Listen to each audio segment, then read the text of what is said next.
Where have you been all my life? Let me get you something to drink. Right back.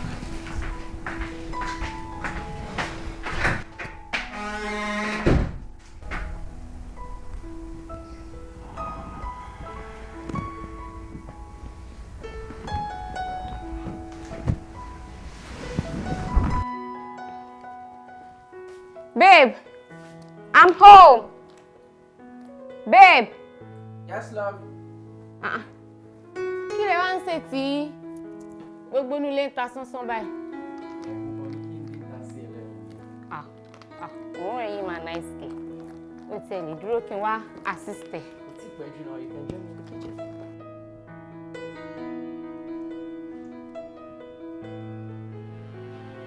Maureen, where are you? Shit. Someone go stupid, go. Someone go stupid, go. Ah! Ọláyẹmí. Ìyàwó ni mo rò bí àwọn fẹ́. Aṣọ ọmọ lẹ́lẹ̀ lásán ni ẹ́. Tẹ́mi wá gbé ẹ sórí bẹ́ẹ̀. Ìwọ ni obìnrin tí wọ́n máa jẹ́ kó bú àwọn obìnrin tó kù. You are very useless. It's just because of you that all men lose respect for women. Look at you. Ìwọ, èmi máa jáde kúrò lólè yìí. I will go hustle. I will go work really hard just so I can provide for us. Ìwọ máa wà lólè. Wà lọ bá stupid neighbor wa yẹn. Raymond, wà máa lọ mi. Èmi, no, mi ṣe anything now. Mo parọ́ ni àbí? Mo parọ́ ni? Mi ò mọ̀ kọ́ tí mo sọ. No, I didn't do anything. Mi ṣe nǹkan. Ìwọ ò lọ́mọ Raymond. Mi lọ́mọ. Ò lọ́mọ Raymond. Mi lọ́mọ. Ọláyẹmí, this is not fair. This is not fair. No, don't worry. Don't worry. Ẹni tí ẹlẹ́rìí ẹ̀ Bimbo, look at you. Look at this.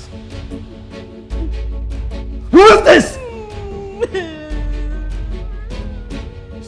You see yourself? It's a village walker.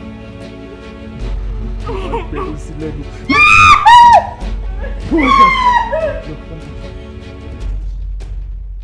Look, I'm only thinking my shame. See me, you need new queen. Kó wọnú yàrá lọ. Èyí tó bá kéré jù ní ọ̀rẹ́ fi èyí tó ń wọlé. Ó lè fi ránṣẹ́ sí ẹ. Kó jáde kó lè mi. Right now! And I'm not joking about it. You won't, right? Baby! Shut up! Kí ló tó di mímú? Hear me out. Kí ló tó tẹ̀ mí? O lè bẹ̀rẹ̀. Ṣé o lè bẹ̀rẹ̀? Hear me out. Hear me out. Yeah. I told you to get out of the house. I'm sorry. Chacha will move in.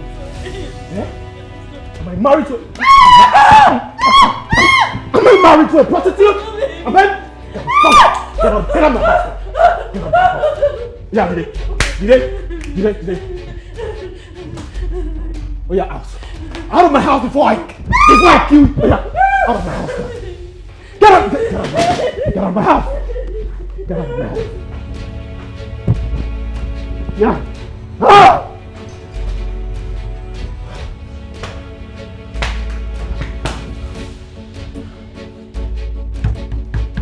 Baby! Baby, please! Olayemi! Open this door! If you don't get out of that!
How did he get the recording?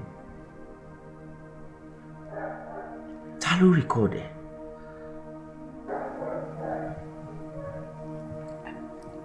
I am as confused as you. I have no idea. I don't know.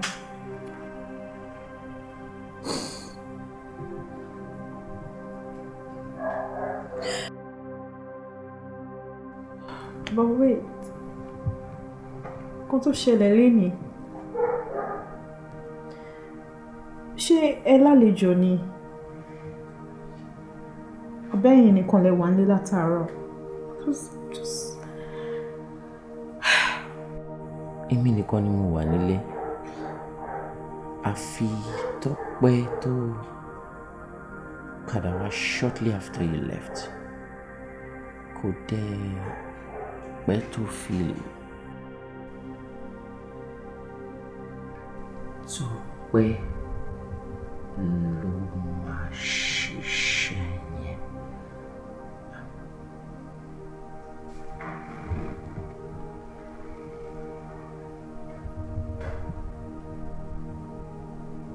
What's that?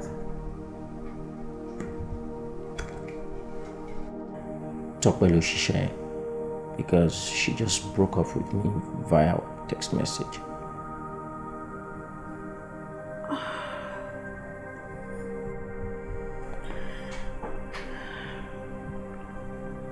I'm sorry.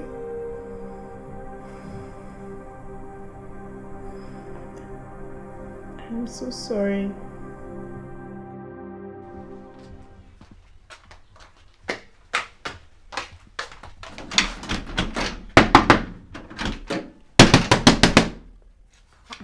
Paniye. Ọ̀rẹ́ mi ìwọ ni. Oníṣẹ́ ti jẹ́. Oníṣẹ́ ti jẹ́ Rachel. Oníṣẹ́ mi ti jẹ́ bí ti báwo. Ó fẹ́ máa play dumb pẹ̀lú mi àbí? Ó fẹ́ máa ṣe bí ẹni pé o mọ nǹkan tí mò ń sọ, àṣírí ẹ ti tú. Mo ní kí n sọ fún ẹ ní o pé mo rọ́wọ́ ẹ. Ọwọ́ mi. Babe, I don't understand you. What are you talking You about? will never understand. Kò gbẹ́nu ẹ sọ̀hún. Níwọ̀ èèyàn burúkú yìí, ṣé mi mo kó bá ẹ ni? Ṣé mi ni mo kó bá ẹ? Má worry. Ṣorí mo ní kí n wá sọ fún ẹ pé ilé mi tó dàrú àti ẹkún tó jẹ́ kí n máa sùn ní everyday. Ọlọ́run máa sọ ẹ́ lẹ́san. Ọlọ́run máa sọ ẹ́ lẹ́san. Ìwọ èèyàn burúkú yìí. Kí ni mo rí mi?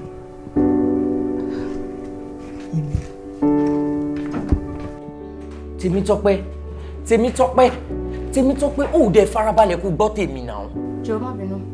Ọ̀rọ̀ wo ló tún wà lẹ́nu ẹ̀ tó ti sọ tẹ́lẹ̀? Tèmítọ́pẹ́, nothing happened and you know it.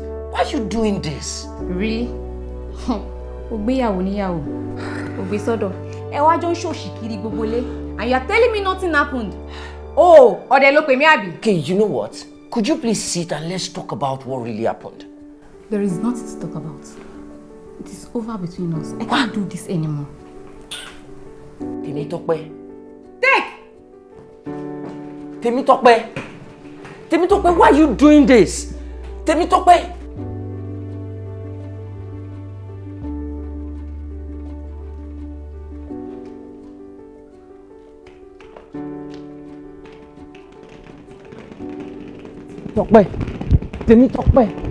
Tèmítọ́pẹ́, dúró now. Tèmítọ́pẹ́, dúró now. Why are you doing this? Please. Dúró now, please.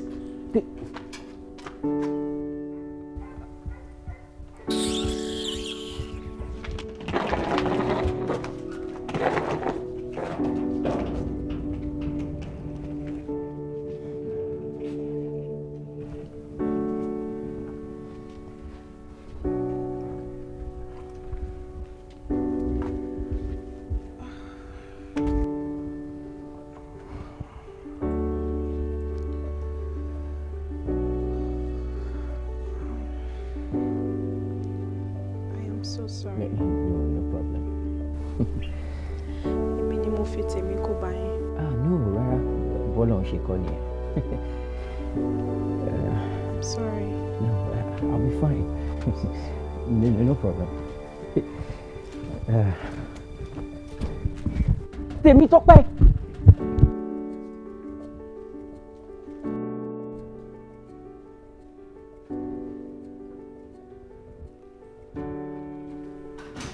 Báwo lẹ kò ṣe wá wà ń ṣiṣẹ́ báyìí?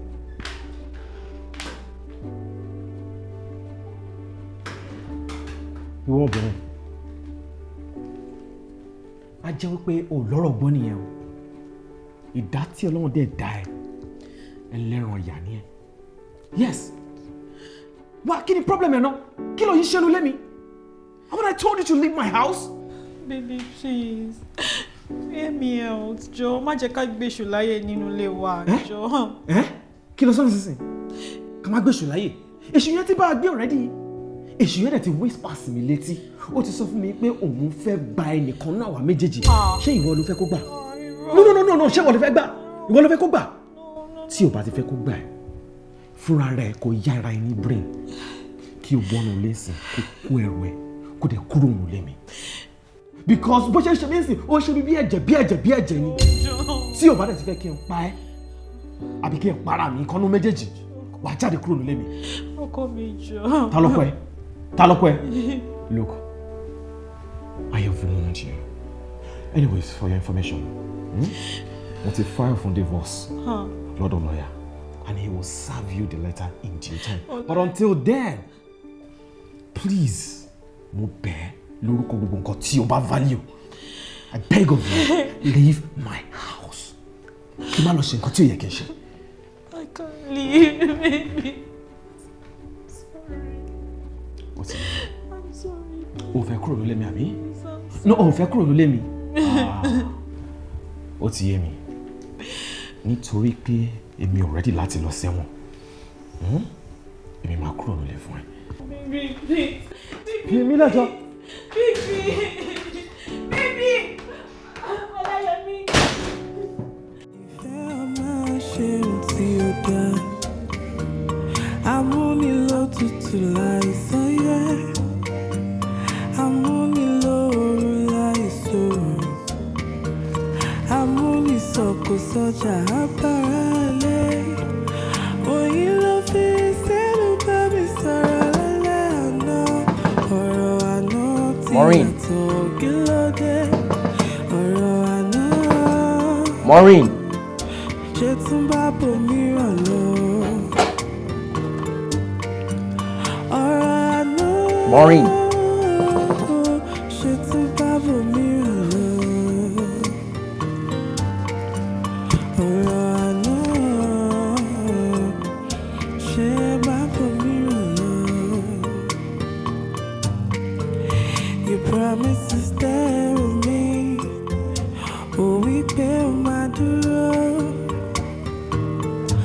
Ọlọ́run máa daṣọ bò mí tí mo bá wà níhò. Maureen. Ọlọ́run máa fún mi lóúnjẹ nígbà tí ebi bá pa mí.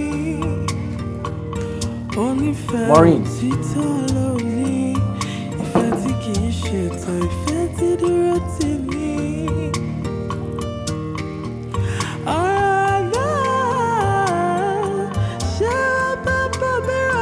Maureen, come on.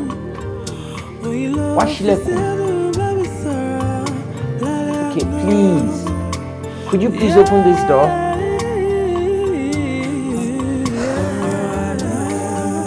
Maureen. Please.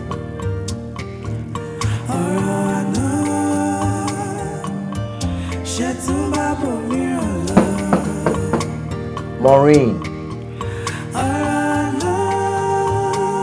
Okay.